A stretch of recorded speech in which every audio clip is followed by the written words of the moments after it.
Boa noite, meninas. Estamos aqui mais uma vez reunidas em nome do Senhor Jesus e estamos meditando no livro de Jó, hoje, capítulo 21, e sem mais delongas, porque nós estamos muito tempo distantes, vamos convidar o Espírito Santo para participar da nossa meditação, para ele nos dar a sua direção. Vamos nessa? Senhor nosso Deus e querido Pai, te agradecemos imensamente pela oportunidade de estarmos aqui, meditando na tua palavra, aprendendo mais do Senhor, e te pedimos que o Senhor venha nos encher hoje, que o Senhor venha nos enriquecer, meu Pai, com os teus ensinamentos, e que possamos, Deus, transmitir isso para muito mais pessoas. Que o Senhor venha nos usar como um veículo, meu Pai, de instrução para alcançar um povo, meu Pai, que está perdido, necessitado, buscando salvação, mas ainda não entendem que só no Senhor é que há a verdadeira salvação. Então, nos capacite essa noite ainda mais, para que amanhã a gente já comece a colocar em prática tudo que o Senhor está nos dando hoje, e que assim nós possamos também colher muito fruto para o teu reino, que possamos, meu Pai, povoar o teu reino. Meu Deus, entre as nossas prioridades hoje, a primeira é que nós venhamos conservar a nossa salvação, e a segunda é que possamos salvar a muitas outras pessoas. Assim, Espírito Santo, nós te pedimos que o Senhor venha falar conosco, nos disciplina, nos exorta, nos alerta, nos anima, nos consola, nos fortalece, nos edifica. Faça o que precisamos que seja feito, mas não deixe que essa noite passe em branco pelas nossas vidas, pela nossa alma. Entregamos, meu Pai, esses breves momentos em tuas santas mãos, na certeza de que o Senhor já está conosco para poder nos ensinar. Em nome do Pai, do Filho e do Espírito Santo. Amém. E graças a Deus. Amém, pessoal. Então vamos lá. Jó capítulo 21. Hoje eu vou estar com a versão King James e vamos começar. Versículo 1: Mas Jó respondeu e disse: Ouvi diligentemente o meu discurso, e que isto seja a vossa consolação. Então, ele vai, nesse momento, pedir atenção. Ele acabou de ouvir um dos seus amigos, se eu não me engano, é Zofá, né? Zofá, capítulo 20. Ele acaba de ouvir um dos seus amigos. A última coisa que ele ouviu foi o amigo dele comparando ele com esterco, muito forte isso. E agora ele fala assim, ó, sofrei-me para que eu possa falar. Sofrei-me no sentido de me suporte um pouco mais, né? Me aturem, me ouçam, me dêem ouvidos, né? Tenham paciência para me ouvir. Sofrei-me para que eu possa falar. E depois que eu tiver falado, zombai. Quando ele fala assim do zombai, é como se ele tivesse entendendo que a fala dele seria criticada por seus amigos. Então, ó, vocês vão me ouvir primeiro e depois vocês criticam, vocês ficam fazendo piada, pilhéria, né? Vocês ficam zombando do jeito que vocês quiserem, mas primeiro me deem ouvido, né? Então, ele cobra essa atenção porque ele entende que o que ele vai falar é algo importante. Mais uma vez, Jó vai tentar esclarecer para os seus amigos o que ele pensa a respeito de suas dores, de seu sofrimento, o que ele pensa a respeito do Deus que ele crê, como ele entende que Deus trabalha, que Deus age, e ele vai tentar, mais uma vez, expressar esses sentimentos e esse entendimento que existe dentro dele. No verso 4, ele fala assim: Quanto a mim, é a minha reclamação para algum homem? eu estou me dirigindo para algum homem, eu estou acusando algum homem, né, de ter feito alguma coisa, de omissão. E se fosse, por que não deveria o meu espírito estar atribulado? Então, primeiro ele está deixando claro que ele não está se referindo a homens, a queixa dele não é para com homens, a queixa dele claramente era para com Deus. Ele está várias vezes em suas falas se referindo a Deus, né? Se direcionando, melhor dizendo, a Deus. Ele quer de Deus uma resposta, ele quer de Deus uma providência. A maioria das vezes a gente vê Jó dizendo que a providência que ele gostaria era que a sua vida tivesse um fim. E ele pede a morte. A gente já viu isso. Mas houve uma vez em que ele disse: Deus muda a minha sorte. De lá para cá, ele não repetiu essas palavras de novo.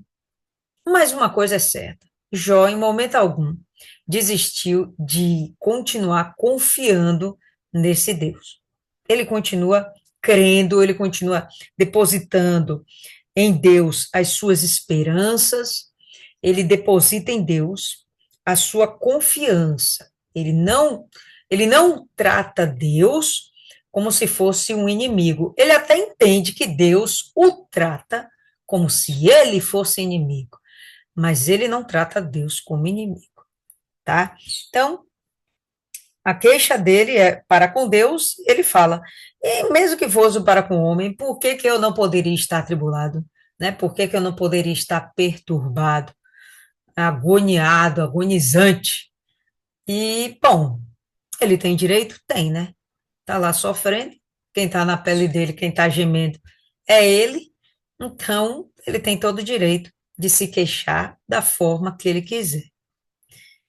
E ele vai continuar: marcai-me e ficai atônitos, e ponde vossa mão sobre vossa boca, como se ficassem surpresos, né? Você bota a sua mão na boca, oh, né?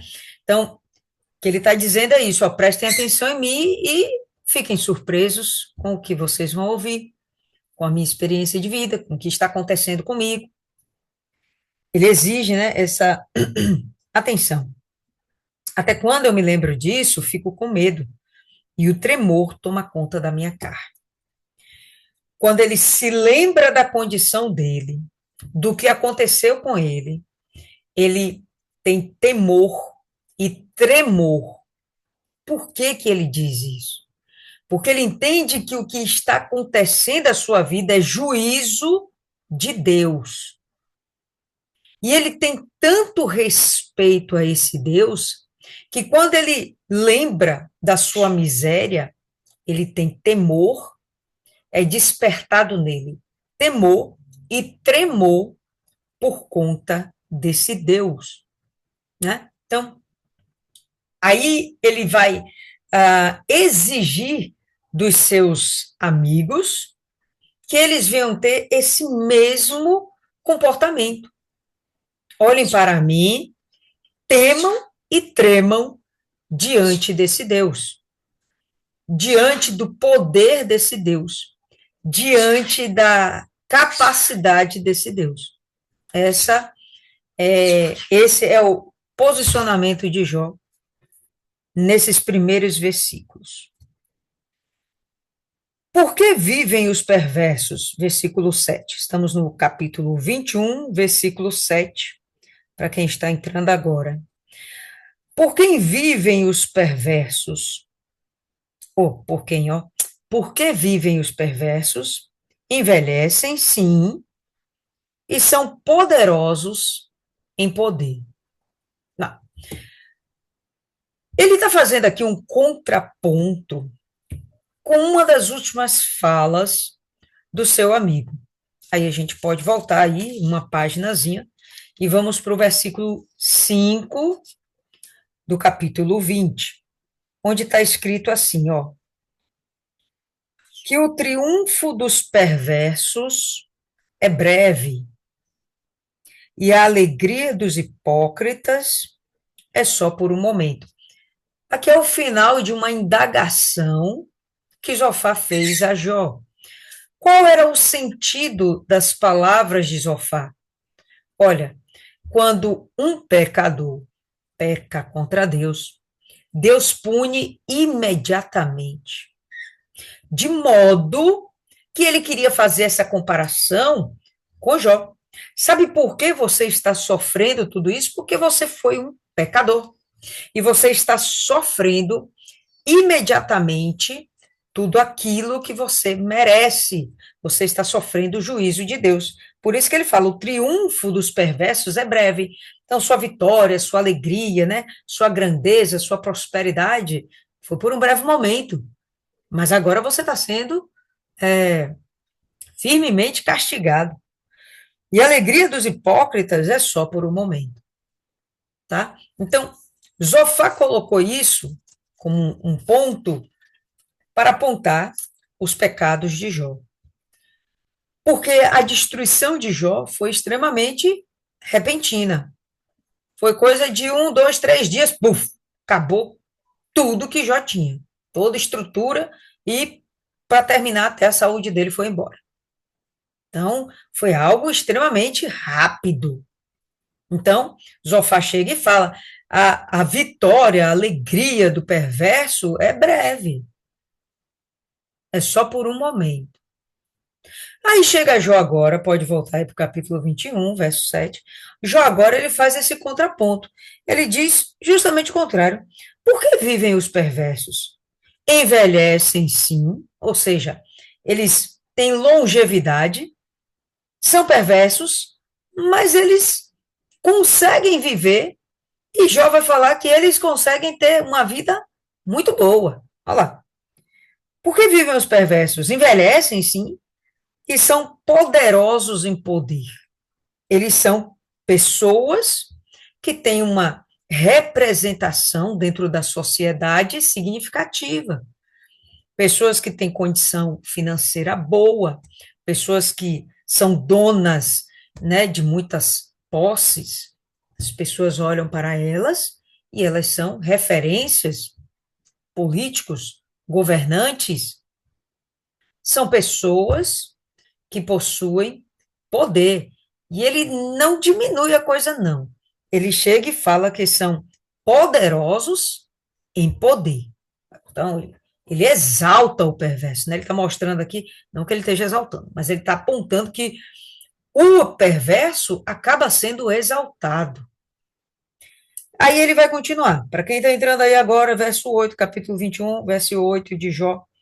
Sua semente se estabelece à sua vista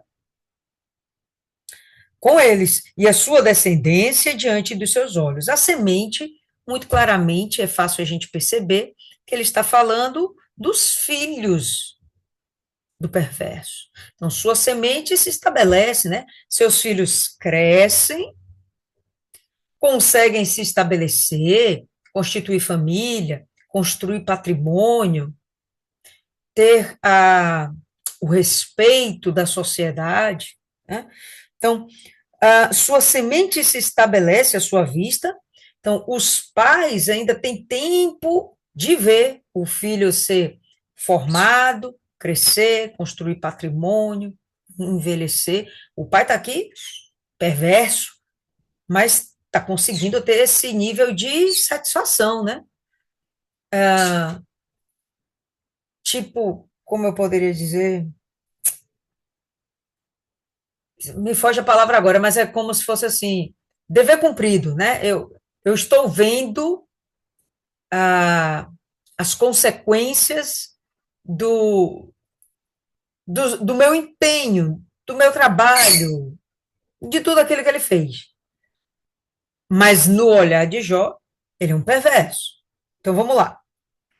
Sua semente se estabelece, a sua vista com eles, e a sua descendência diante dos seus olhos, né? Então, diante dos seus olhos, a família cresce. Então, não é só os filhos, tem os filhos dos filhos, os filhos dos filhos dos filhos, a geração cresce. Suas casas estão a salvo do medo. Eles não temem nada. e nem a vara de Deus está sobre eles. Não há um castigo de Deus, não há um juízo de Deus, ainda que eles sejam perversos. Então, é esse contraponto que ele faz com Zofar. Zofar chega e diz, ó, é no máximo que as pessoas são destruídas, o ímpio é destruído. Já ele chega e fala, não é bem assim, não. O ímpio, ele vai ficando. O que eu vejo é que o ímpio, ele vai permanecendo e vai tendo glória. E Deus parece que não pesa a mão sobre eles. Pelo menos não nessa vida. Aí aqui, pessoal, a gente vai ter dois pontos de vistas que, na verdade, ambos fazem sentido. Pode acontecer do pecador, num átimo, ser destruído por Deus? Pode, claro que pode. Mas o que é mais convencional, realmente, é do pecador não ser rapidamente destruído por Deus. Quem poderia me dizer por quê? Alguém gostaria de acrescentar isso aí?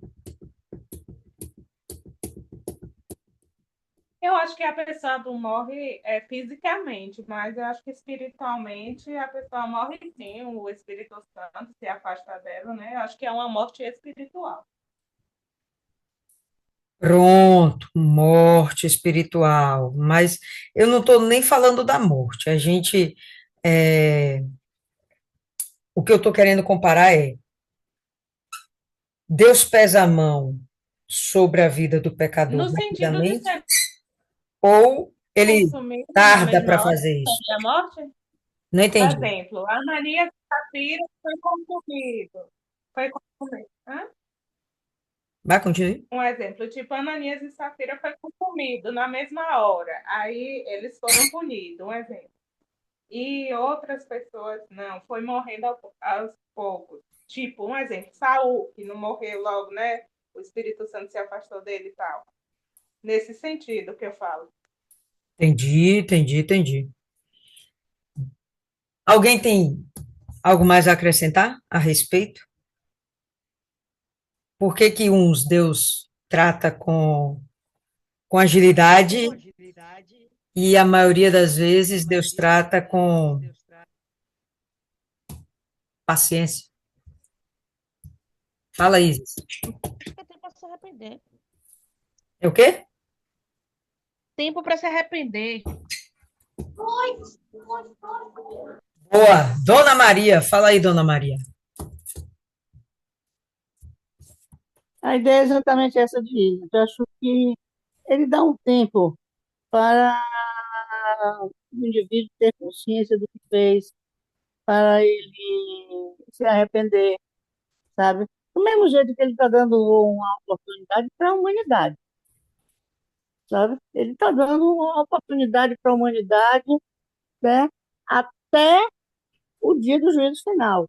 Aí é cada um pegar a sua oportunidade, não é? E a gente sabe que tem gente que fala assim, estou muito novo, estou muito nova, eu vou curtir minha vida quando eu estiver velha, lá com uns 80 anos, 90, sei lá. Aí eu vou para a igreja todo dia, vou participar da Santa Ceia, vou orar, porque aí, né, eu já estou perto mesmo de ir embora, então eu tenho que me chegar para Deus. Por enquanto eu vou cair de boca aí na bagaça. Tem muita gente que pensa assim. Tem muita gente que pensa assim, você sabe disso. Por enquanto eu vou viver minha vida. Inclusive, na Igreja Católica, tem assim a história, né, que o seminarista chegava diante do protetor do seminarista, não sei, não lembro agora quem era o santo, e ele dizia, passa-me santo de Castro, mas não tão já, deixa eu aproveitar um pouco mais. Então, eu acho que é um pouco isso, certo? Deus dá uma chance. Talvez até por conhecer o coração da pessoa, talvez porque a pessoa, de fato, quando ela faz a coisa, ela faz, mas depois se arrepende, mas continua fazendo porque é fraca, não é? Então, ele dá uma chance. Eu estou com isso. Ele dá uma chance do indivíduo se arrepender. Beleza. Ou Hum. Então, para a gente concluir isso aí, abre em Naum, no capítulo 1. Vamos ver aí quem é bom de Bíblia e vai conseguir abrir aí rapidamente. 10 segundos.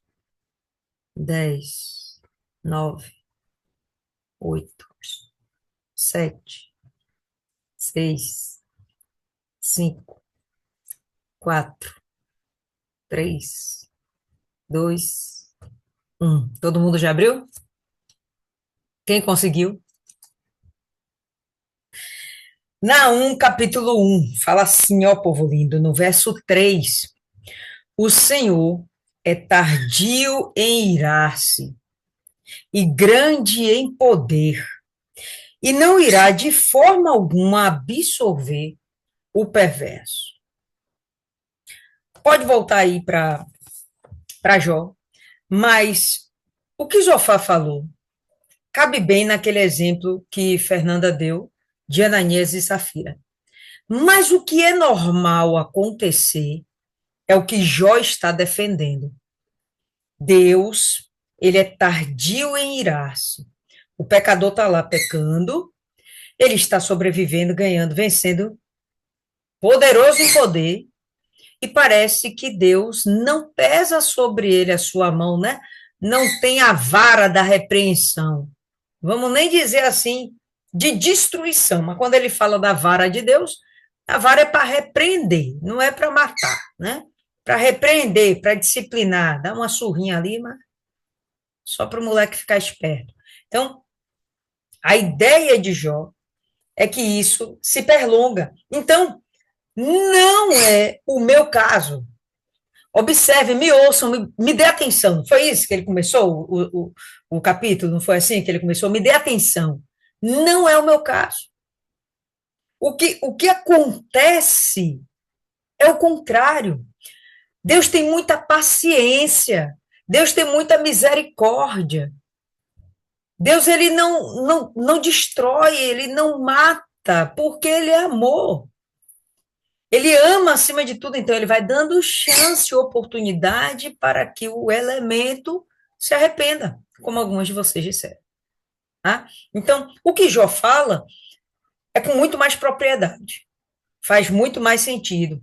Né? E aí ele está colocando uma situação onde ele vai se excluir do entendimento, ele vai querer que os seus amigos entendam que o entendimento deles, no entendimento deles, Jó não se aplica, Jó não se inclui, tá? Porque o que aconteceu com ele foi repentino, e se fosse pelo pecado dele, e não, então Deus teria mais paciência, né? Entendeu? Então vamos lá. Estamos no verso 10. Seus touros dão cria e não falham.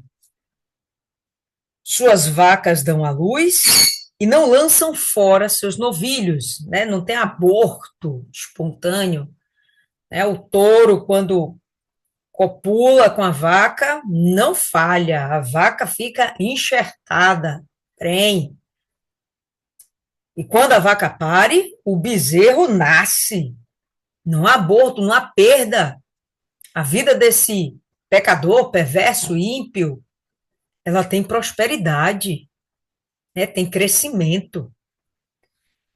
Eles enviam os seus pequeninos como um rebanho, e seus filhos dançam, né? Então, eles têm muitos filhos, e as crianças, quando fala do dançar, fala da alegria, né? Não tem sofrimento. É um ambiente bacana, de paz, né? De contentamento. Eles tomam o tamboril e a harpa e regozijam-se ao som do órgão, eles têm prazer na música, estão constantemente em celebração. Para quem está chegando aí, estamos no verso 12, o capítulo 21 de Jó. Eles estão em celebração a todo tempo, né? Então, mostra que realmente é um ambiente de prosperidade e felicidade. Eles passam seus dias em riqueza. E em um momento descem à sepultura. E até para morrer, quando eles vão morrer, em um momento é rápido, não tem sofrimento. Não fica aqui igual eu, Jó dizendo, né? Não fica aqui igual a mim, sofrendo, padecendo, me lascando todo, com dor, não consigo comer, tenho mau hálito, minha mulher não quer falar comigo, meus amigos estão aqui zombando de mim, perdi tudo, perdi filho, né? Não. Quando o perverso morre, ó, é rapidinho, não tem sofrimento. Por quê? Então, aquilo que a gente viu em Naum, porque Deus é tardio em irar-se, porém, ele não vai inocentar o culpado. Jó vai continuar a sua fala. Portanto, eles dizem a Deus: retira-te de nós, porque não desejamos o conhecimento dos teus caminhos. Se você tem uma vida abastarda, por que você vai precisar procurar Deus? Se não te falta nada? Bom, graças a Deus, nossos olhos se abriram e nós temos o entendimento de que nada é mais importante do que a nossa salvação. Nada é mais importante do que a gente buscar adorar esse Deus. Todo o resto é acrescentado. Eu estive agora, né, em Florianópolis, Santa Catarina. Povo lindo. É uma região próspera, lugar bacana, arrumado, bonito. Não falta emprego para ninguém. Só fica desempregado lá quem é vagabundo. Tem gente de rua, morador de rua, a prefeitura vai lá, de seus devidos municípios, alcança o indivíduo. Meu amigo, você quer voltar para sua terra? Está aqui a passagem. Você quer voltar para sua terra natal? Ou você quer um emprego? Não, quero voltar para casa. Pronto, está aqui a passagem. Vai lá, bota o cabra no ônibus e despacha. Não, eu quero um emprego. Pois bem, venha, tira o cara da rua, limpa todo bonitinho, todo direitinho, emprega. Tem um mercado lá que tem um determinado dia, terça-feira, tem uma rede de mercados lá. Que você chega lá e se você entrar na loja procurando emprego, você já sai nesse dia empregado. Os caras nem enrola para assinar sua carteira. Ah, não, prazo de experiência, 1 mês, 3 meses. Não, você quer trabalhar? Venha, vamos assinar sua carteira. Tudo próspero, tudo, sabe, flui. Você não vê miséria, você olha para um lado, até o morro. O morro é favela, favela. Mas pensa numa favela bonitinha. Os muros tudo rebocado, pintadinho, casa toda fofinha. Lindo, um ambiente maravilhoso. Aí eu conversando com o pastor. O pastor disse, coisa mais difícil é encher uma igreja. Domingo de manhã a gente foi assistir a reunião. Se tinha 50 pessoas, era muito. As igrejas vazias. A nossa denominação lá nem consegue ter uma penetração forte, porque eles não têm interesse. Eles não têm interesse. Por quê? Porque eles têm tudo, abastados. Esse exemplo aqui, ó, que ele está falando. Entendeu?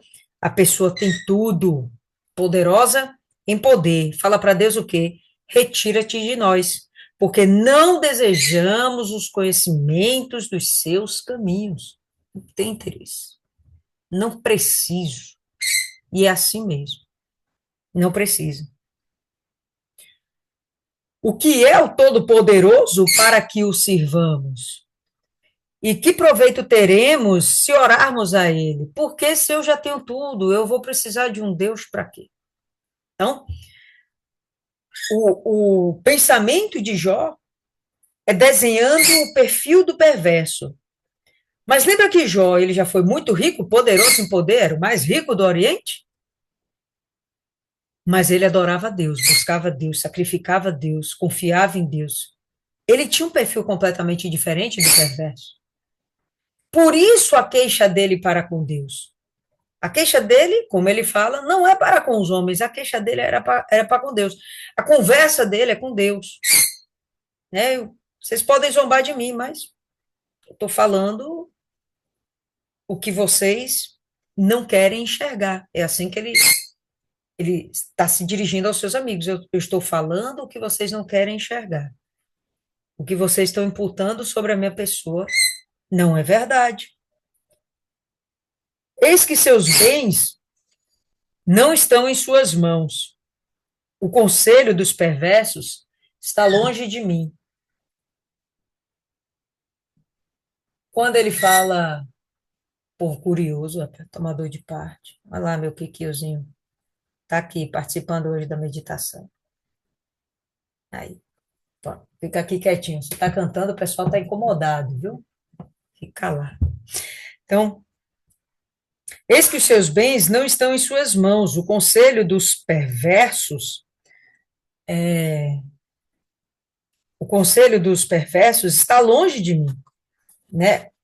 O que ele rejeita, né? O que Jó rejeita, é justamente o que os seus amigos estão lhe oferecendo. Então ele fica indignado.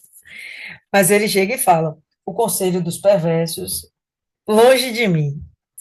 Quão frequentemente a lâmpada do perverso é apagada? Agora ele chega e, ó, a lâmpada do perverso apaga, o cara morre. Ele não vai ficar para todo sempre. Ele não vai ficar para todo, ele vai morrer. Ó. Quão frequentemente a lâmpada do perverso é apagada? E quão frequentemente vem a destruição sobre eles? Deus distribui dores em sua ira. O problema é que Deus é tardio em irar-se. Então, Jó, ele não está equivocado. Ele está completamente certo. E vai chegar um momento em que vai vir o juízo sobre essas pessoas. Só que ele fala que a morte do perverso é até sem dor. Ele tem alegria o tempo todo. Se ele fala que de uma hora para outra vem a sua ira, a destruição sobre eles, eu até já entendo aqui que não seria, por exemplo, um caso Ananias e Safira, mas seria um caso juízo final. Quando de uma hora para outra vai vir um juízo sobre eles. E os perversos, serão lançados no inferno, no lago que arde com fogo e enxofre.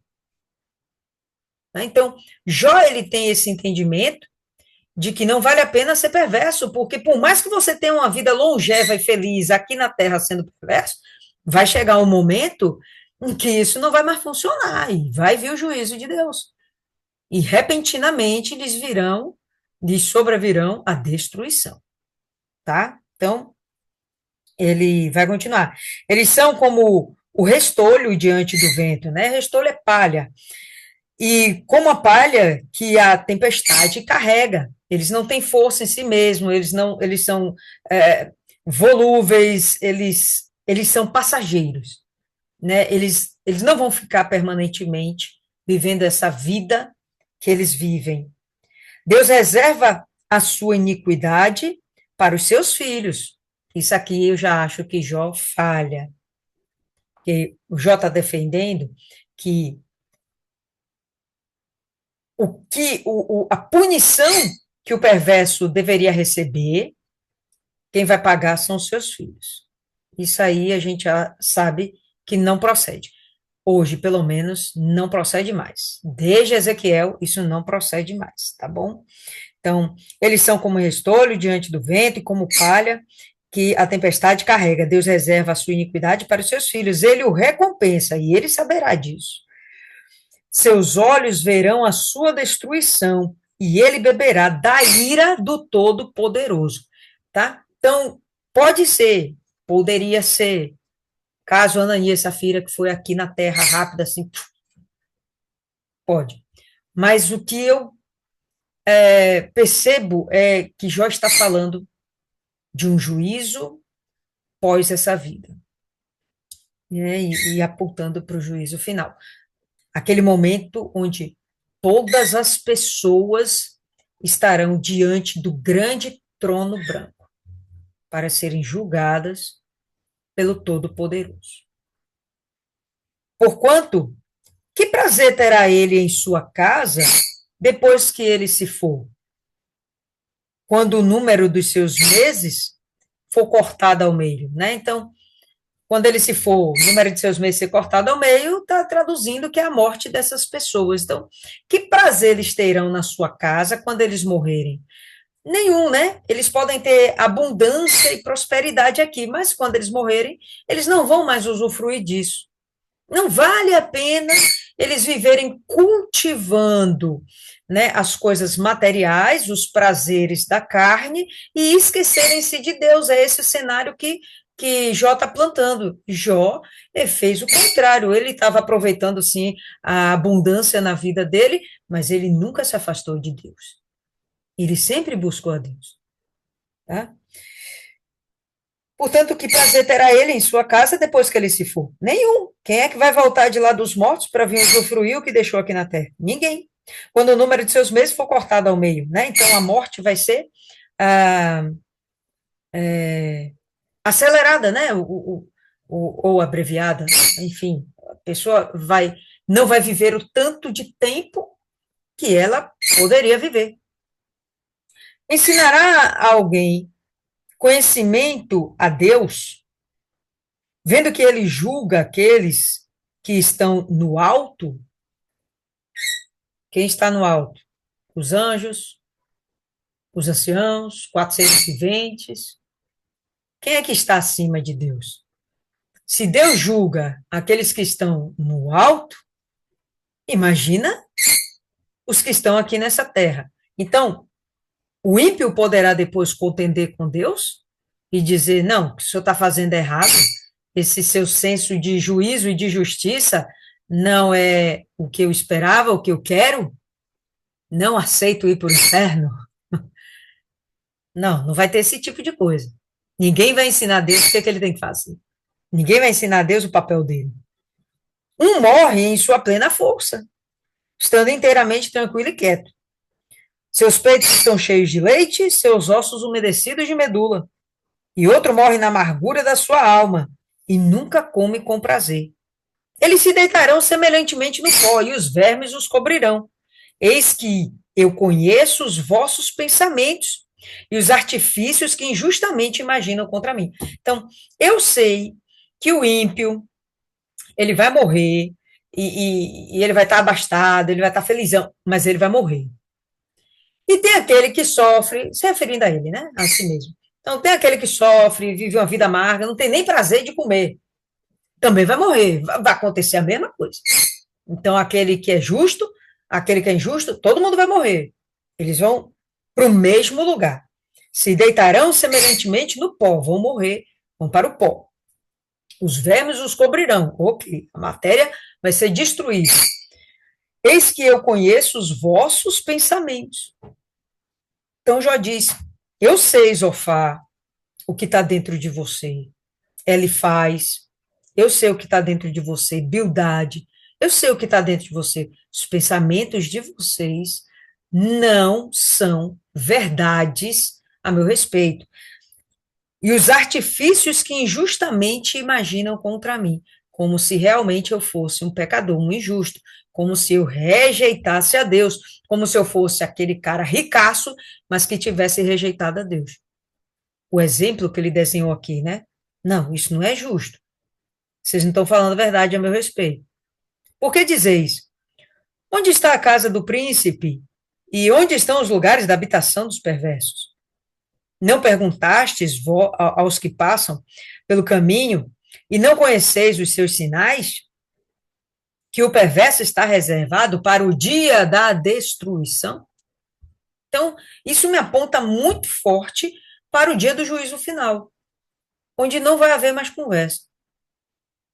Então, Deus vai tolerando a perversidade do ser humano, na esperança de que a pessoa se converta, se arrependa, se converta, mude seu proceder, seu caráter, e então possa ser salvo. Mas, com todo esse tempo que Deus deu, ou Deus dá ao ímpio, ao perverso, e essa pessoa não se consertar diante de Deus, ok, vai chegar o momento em que essa pessoa vai morrer, mas a sua alma vai continuar viva e vai se apresentar diante de Deus. e, a bem da verdade, até o corpo dessa pessoa também será ressuscitado. Todos ressuscitarão. E estarão diante do grande trono branco. E aí? Aí vai vir o dia da destruição. Então, o perverso está reservado para o dia da destruição. Eles serão protegidos no dia da ira. Quem declarará seu caminho diante da sua face? Quem lhe retribuirá o que ele fez? Só o próprio Deus. Assim, ainda assim, ele será levado à sepultura e permanecerá no túmulo, porque tudo tem seu tempo. Vai morrer, vai ficar lá no túmulo, né, no sentido de que ele estaria descansando. Há essa compreensão antes de Jesus de que as pessoas morriam e estariam em um lugar esperando o seu juízo, o seu julgamento, certo? Hoje já não é mais assim, mas isso é assunto para outro dia. Os torrões do vale lhe serão doces, todo homem virá após ele, assim como há inúmeros antes dele, né? A pessoa, ela vai morrer, depois dele vão existir outros, antes dele existiram outros, ou seja, a humanidade continua, então o perverso tem o direito de ser perverso, mas o justo tem o direito de ser justo, e são escolhas que cada um, em seu tempo, tem o direito de decidir. Os torrões do vale serão doces e todo homem virá após ele, assim como há inúmeros antes dele. Como então me consolais em vão, vendo que em vossas respostas resta a falsidade? Como é que vocês querem me consolar, sendo que o pensamento de vocês a meu respeito não é verdadeiro, não fecha a conta? A destruição do ímpio não é rápida.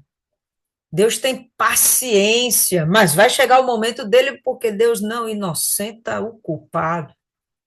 Quanto a mim, vocês viram o que aconteceu foi repentino. O que Jó defende é que Deus está vendo-o como um inimigo, Deus está sendo perverso com ele pela sua própria vontade.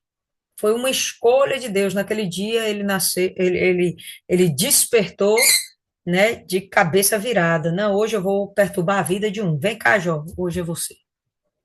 É isso que ele acha, é assim que ele pensa. Já os seus amigos, não. Você é pecador, você é safado, descarado, sem vergonha. Você está merecendo o que está sofrendo. Enfim, povo lindo, isso aí que temos para hoje, o que fica para vocês? Querem acrescentar algo mais? Vem aqui, Kio, venha. As meninas querem te ver. Venha, venha. Meu lindo, aqui. Fala aí, povo lindo, quem começa?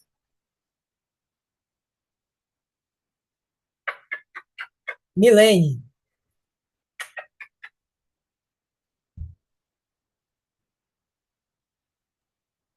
Boa noite. Boa. O que mais ficou para mim é que algumas vezes até a gente que conhece a palavra, muitas vezes se vê com esse pensamento de que um ímpio está se dando bem, de que quem anda correto sempre enfrenta mais dificuldades, e se a gente não tiver firme, é capaz até de a gente pensar com um olhar julgador e condenatório em relação ao outro, esse merecia esse fim, esse merecia aquilo, e a gente se vê às vezes muito como justo. Eu acho que os amigos de Jó, ao ouvir essa fala dele, classificavam ele assim. Mas às vezes classificava porque dentro da pessoa existe aquela malícia. Não consegue ver um amigo com bons olhos, não consegue nem ver o passado dele, quando tinha as riquezas, como ele se comportava, só vê aquela situação que ele está passando como algo que ele plantou e está colhendo. Isso é um pensamento já de condenação, você já julgou e condenou a pessoa, e não dá nem chance, e tudo que a pessoa diz você já leva contra. Então, esses últimos tanto no amigo anteriormente, como agora, e depois também que vai vir no capítulo 22, para mim fica isso, que às vezes a gente tem que ter esse cuidado, que até a nossa fala com o outro pode representar, na realidade, não é nenhum cuidado, às vezes a nossa fala pode representar o que está dentro da gente, se a gente tiver a humildade de reconhecer, é mudar, se corrigir, se arrepender para ter um outro pensamento em relação ao que está ali próximo, né? Que às vezes você podia estar ajudando a levantar, mas você está afundando como os amigos de Jó estão fazendo aqui com ele. Bem que ele ensine na fé, porque se fosse o outro, meu Deus. Fabiane,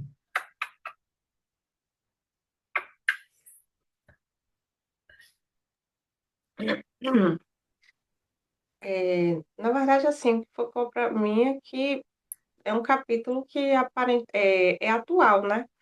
É exatamente o que a gente vive hoje, principalmente quando se fala da palavra de Deus a pessoas que elas estão em uma vida aparentemente abastada, né? Essa questão de que Milene falou, né? Que ela falou que às vezes acontece da gente pensar que o ímpio ele se dá bem mais do que aquela pessoa que está ali na presença de Deus. Mas eu digo que isso não é impressão, não. Às vezes eu vejo isso mesmo. As coisas, muitas vezes, para quem é de Deus, é muito mais difícil de alcançar, até mesmo pela amarração do próprio demônio, do que do que o ímpio. Eles conseguem as coisas muito mais fácil. Mas, em compensação, o fim deles, se eles não se dobrarem, se chegarem realmente a Jesus, é um fim triste, né? É um capítulo que ele fala muito, em outras palavras, ele fala realmente de salvação. Ele fala da prosperidade do ímpio, mas ele fala também do fim dele, caso ele não chegue até os braços de Jesus, né? Dessa questão também de Deus ser tardio em irar, né? De Deus estar sempre nos dando chance da gente se arrepender, da gente se voltar para Ele. E isso, na verdade, é para todo mundo, porque às vezes a gente até está dentro da igreja, mas está fazendo a coisa errada, não está certo. Está ali dentro da igreja, mas não se arrepende, não se dobra, não se volta para Jesus. Às vezes a gente está dentro da igreja, mas está só buscando a bênção, mas não está buscando o abençoador. Então, assim, o que focou para mim é algo que é um capítulo assim muito atual do que a gente vive mesmo na nossa sociedade, principalmente em relação a pessoas que elas têm uma vida financeira estável. Geralmente, a pessoa que tem uma vida financeira boa, ela pode ter um problema na saúde, ela pode ter um problema até em outras áreas, mas elas se apegam muito na questão financeira, porque como elas têm dinheiro, elas acham que elas podem pagar um bom médico, pode pagar um excelente psicólogo, um excelente psicanalista para resolver seus problemas existenciais. Mas a gente não sabe que não é isso. Então, o que ficou para mim é isso aí, essa questão do que a gente vive, do que a gente vê hoje e até mesmo nos momentos que a gente para evangelizar uma pessoa. Como é duro, né? Principalmente nessa região aqui de Vila do Atlântico. Como é duro o coração das pessoas que elas têm um pouco de poder aquisitivo. isso é verdade, é real. Enquanto Rosa vai falar, pessoal, eu vou pedir para vocês abrirem aí em Salmos 73. Manda ver, Rosa.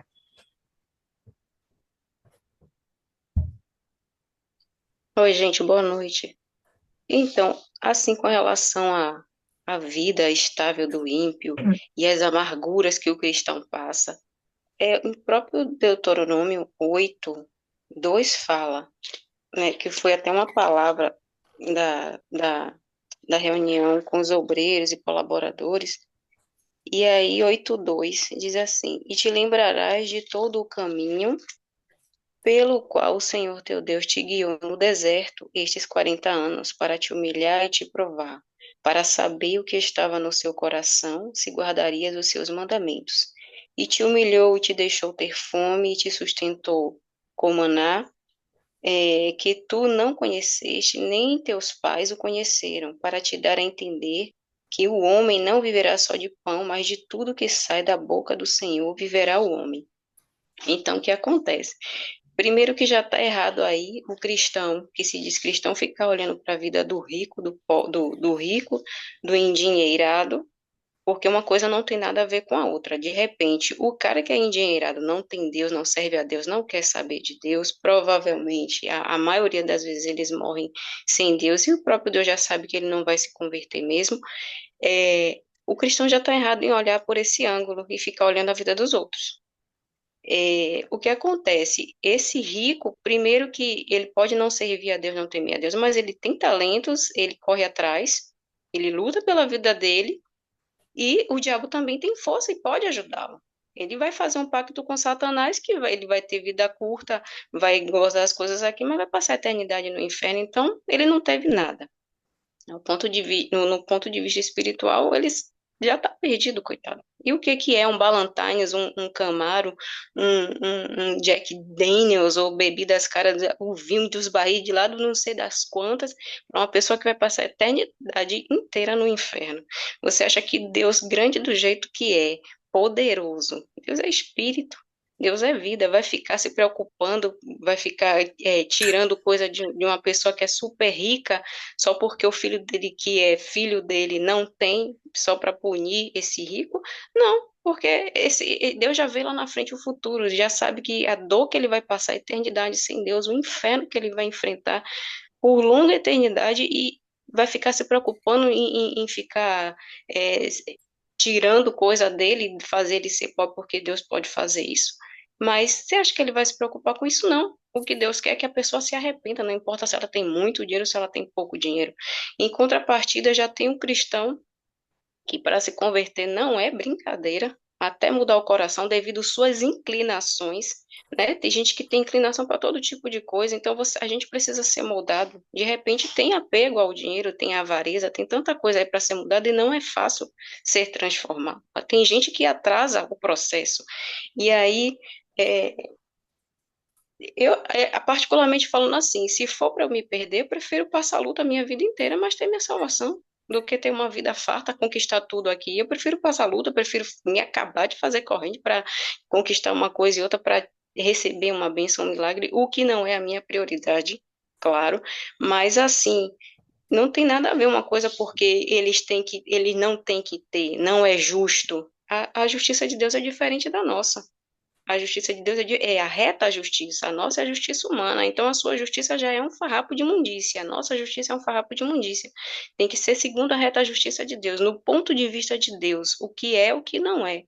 Né? É porque ele não tem que ter. Por que ele não tem que ter? De repente ele herdou do pai e da mãe uma riqueza incalculável, sabe administrar, tá bem de vida, e daí a gente não tem nada a ver com isso. O que a gente precisa ser realmente é rico de alma. Tem que passar pelo processo da transformação. Tem gente que precisa passar a luta, porque senão ela se acomoda, ela não vence, não vai cuidar não vai receber salvação, não vai ser transformado, não vai receber o milagre. E precisa passar por todo o processo. Cada um é um. Tem gente que tem facilidade de conquistar, tem gente que não tem. Mas o que está se falando aqui é que as pessoas erram muito dessa coisa que tá na mão do perverso, que não é justo. Isso não tem nada a ver com justiça, não. A riqueza, a prosperidade não tem nada a ver com justiça, não. Quem luta recebe, quem luta pouco recebe pouco. E se você quer as coisas de Deus, lute com Deus. Você que é cristão, lute com o seu Deus. Né? Não tem nada a ver a vida do incrédulo com a do cristão, que ele tem, a gente não tem, isso não é certo. Não é por aí. Não tem nada a ver uma coisa com outra. Bacana. E complementando essa fala aí de Rosa, Salmo 73, verso 2. Mas quanto a mim, os meus pés quase se foram, na sua versão talvez esteja resvalaram. Os meus passos quase escorregaram, pois eu tive inveja do tolo, quando vi a prosperidade do perverso. Então, a gente invejar a prosperidade do perverso é a gente pedir para ter o mesmo fim que ele. A gente inveja a condição dele, é pedir para ter o mesmo fim que ele.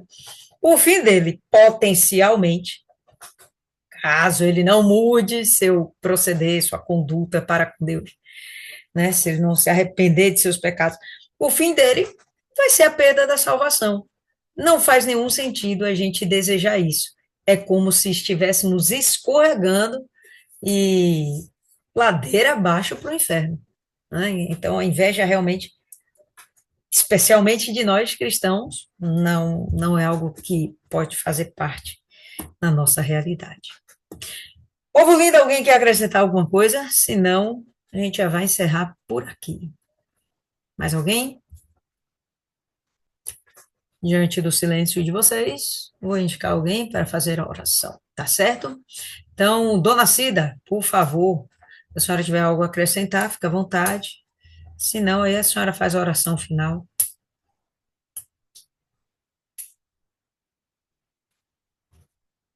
Dona Cida, um dia que a senhora dormiu, não, gente, que isso? Ô, pai. Dona Cida dormiu. Então, a bênção vai para a Dona Viviane.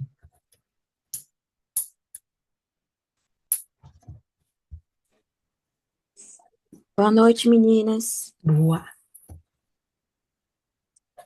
Vamos fazer oração, né? Senhor, nosso Deus e nosso Pai, em nome do Senhor Jesus, meu Deus, entramos em tua presença, meu Deus. Pedimos a tua misericórdia, meu Deus, que o Senhor venha, meu Deus, nos renovar, meu Deus, a cada dia, meu Deus, com a tua palavra, meu Pai, que o Senhor venha nos lavar, que o Senhor venha nos limpar, tira de nós o que não te agrada, meu Senhor, que o Senhor, meu Deus, venha fortalecer, meu Deus, o nosso espírito, a nossa caminhada, meu Deus, até alcançar o nosso alvo, meu Pai, porque o nosso alvo não são das coisas desse mundo, não são das coisas daqui de baixo, meu Pai. O nosso alvo é alcançar, meu Deus, um reino celestial, meu Pai, o teu reino, meu Senhor. Por isso nós te pedimos, meu Pai, a tua misericórdia, meu Deus, abençoa esse grupo do sacrifício, meu Deus. Abençoa todas nesse exato momento, meu Deus. Abençoa, meu Deus. Que o Senhor venha nos guardar, que o Senhor venha nos proteger, meu Pai, e nos livrar, Senhor, de todo o mal, meu Pai. De toda armadilha, meu Pai, cilada de Satanás, meu Pai. Meu Deus, em nome do Senhor Jesus, meu Deus, eu te peço, meu Deus, abençoa, meu Pai, a nossa noite, meu Pai, que seja tranquila, meu Pai, que seja abençoada, meu Deus. Que o Senhor venha nos restaurar, nos fortalecer. Não nos deixe cair em tentação, meu Pai, mas nos livra, Senhor, de todo mal, meu Deus. É o que nós te pedimos e te agradecemos, meu Deus. Em o nome do Pai, do Filho e do Espírito Santo. Amém. Graças a Deus. Amém, pessoal. Deus abençoe todas vocês e a gente se encontra. Próxima meditação. Deus abençoe.